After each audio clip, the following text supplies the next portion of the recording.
A lot of moms were staying home with their kids, and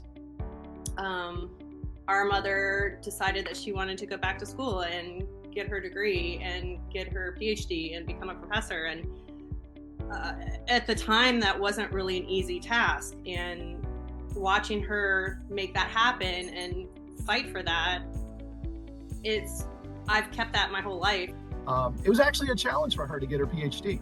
You know, I started off by saying she got her master's and her bachelor's from OU. They were not offering a PhD in finance, and if they were, it wasn't going to be to a woman. She knew that already going to the start. So, and she started her schooling for her PhD at Ohio State, and even that was a hurdle.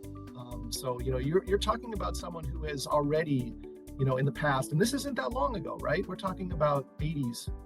You know, it's not a long time ago that she was groundbreaking in terms of the finance professors being able to be a woman. She arrived somewhere around 1980, and I remember that distinctly because we did a paper in '84 on debt for nature swaps. I'm sure all of you have read that paper. But that was my first paper, and if it weren't for Rose, I might not have made it here at Central. So don't blame her. She didn't mean any harm by it. Rose was always a wonderful colleague, always well liked by students. And back then, she would use the Stanford banking game in class, and she was instrumental in getting a lot of students started in with banking careers. Dad liked to write a lot and do research, and Mom really liked to teach. They were a team. You'd see them at library events. You'd see them at football games. You know, they were, you know, it's funny because you guys really adopted both of them. Students loved Rose. Rose was passionate about teaching especially in her area of the theory and practice of banking and finance.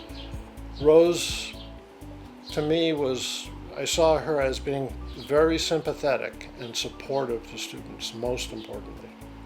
Being at home and having a student, she didn't mind if a student called her or, you know, reached out to her or needed some extra help, and she was always supportive.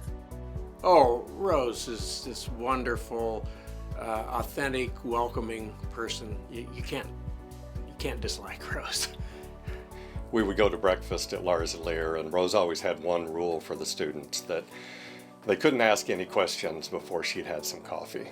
That she got rated with a hot tamale, and my brother and I still laugh about it. I mean, this is, God, I don't even know how many years that was, but it's something that my brother always brings up. At one point in time, someone gave my mom the hot tamale. I have no idea what that is, but when your mom tells you, somebody in one of my students thinks I'm a hot tamale, that's not really what, you know, someone who's in their 20s or 30s wants to hear about their mom. I think she was quite proud of that. So.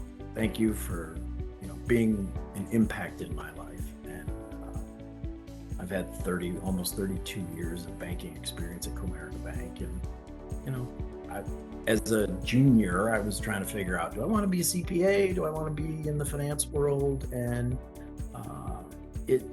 she made a difference.